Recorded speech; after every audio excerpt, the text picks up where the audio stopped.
Right now we are witnessing a silver paradigm shift. Silver buyers will no longer be guys talking about Austrian economics or momentum monkeys trying to make a quick buck trading metals.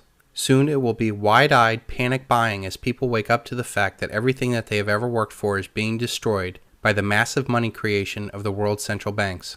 Once people see that the only answer that bankers have is to print more money, and that the only answers politicians have is to spend more money, they will see that there is no safe place on earth to store their wealth other than real tangible assets. And no tangible asset shines brighter than silver. I predict that silver at one point will not be available for any dollar price. So you can throw away all your $50, $100, $500, or $960 price targets, because society will finally see the enormity of the fraud in the silver market. Once this fraud is exposed, no person on earth would dare let go of their silver for fiat paper money. Sure, a couple ounces might be available at the local shop, but the vast majority of silver markets will be as barren as the shelves of a post-collapse Soviet Union grocery store. This global mentality shift in asset values will lead to a paradigm shift where the world no longer wants debt money. Only real money will do in the new silver paradigm. Here are the 11 mentality shifts that I believe silver investors will go through as we enter this silver paradigm. Number 1. Physical investors who've been stacking physical silver will be stunned by the sudden appreciation.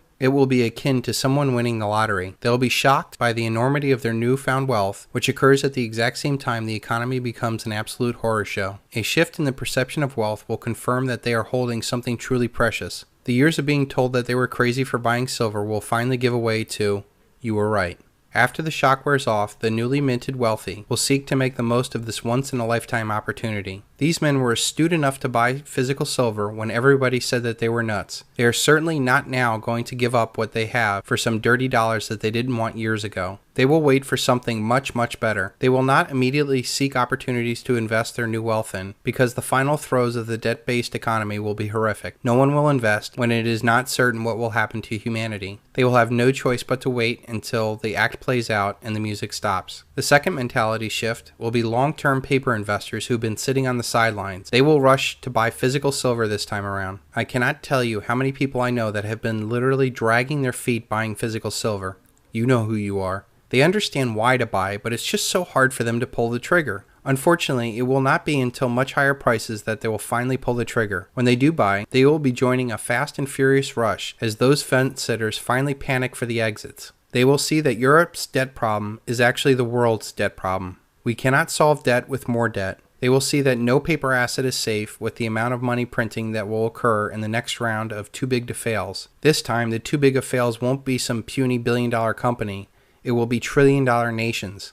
I have said that there are quadrillions in paper assets and yet only a few 100 million ounces of physical silver on the market. Right now, there's probably less than 1% invested in silver. What will the price be if it went back to the 15% of the population like it did in the 1980s? Also, those paper investors who have been sitting on the sidelines have already been burned by the MF Global scandal. No longer will they trust those markets anymore, and only physical metal will do. Number 3. Silver retailers will be stunned as people throw their fiat dollars for real tangible metals. Some bullion retailers will celebrate and sell everything that they have at higher and higher prices. They will expect to buy it back at a lower price, but this time, instead of correcting, it keeps going up. After a short while, these former precious metal players will see that the world has changed and that they were on the wrong side of the trade. They will then become one of those panic buyers that they once celebrated selling to. Number 4. The smart silver retailer will see a mentality shift of the silver buyers and take the silver off the market. It will be one of wide-eyed, sudden panic that people's entire life savings are at risk and that they need to buy silver,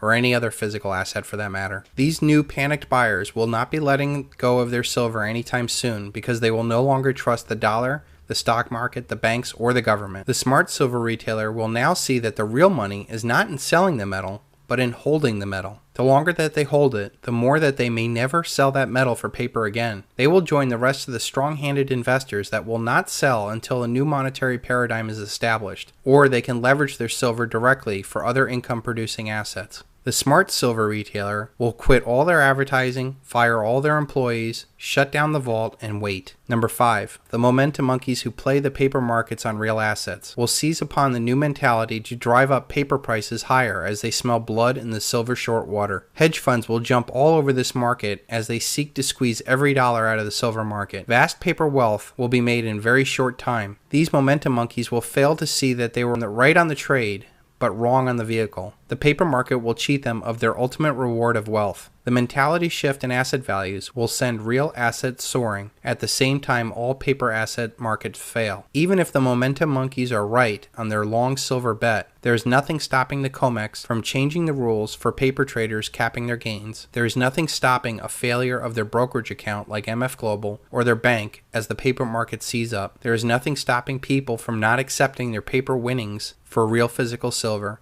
There is nothing stopping the very dollars that they won from being right on the bet from not having any value at all. Number 6. Will JP Morgan end up being the ultimate silver buyer? Although JP Morgan has long been accused of being a massive short, in the final act, I do not expect JP Morgan to fall on the sword to defend a failing system. JP, along with many other banks, know full well the reality of the physical silver market. They have been perpetuating this fraud on a massive scale for years. They have kept regulators at bay by having their boys actually becoming the regulators. They know full well that they're trading 100 paper ounces to every 1 physical ounce. They're doing this because it's easy money to be made right now. During this silver paradigm shift, they will change with the wind and be the first in line for the real metal that they are in control of. These bankers will most likely shift their losing silver short positions onto some other shell company, pension fund, Federal Reserve, or most likely the taxpayers. These former silver shorts could ride the physical market all the way up. Number 7. Institutional silver sellers will take their silver off the market. Most people do not realize that the recent depletion of silver on the COMEX has not been from people buying and taking delivery of physical silver. It has been from the cancellation of warrants of sellers no longer wishing to sell. This is a huge factor in the supply side of silver that will push the price up further. Number 8. Miners will no longer seek to rush to push more real metal into the paper markets. If miners do sell their metal, they will most likely sell it in Asia where there will be huge demand for the metal. These miners will also see that they could have huge power like OPEC or De Beers, and that there is great power in restricting the output of their product. Eric Sprott recently suggested to 11 of the top silver producers that they no longer sell their metal for paper dollars to put those dollars into a bank. That the best way to serve mining investors is for them to keep some of that metal in reserve as an asset,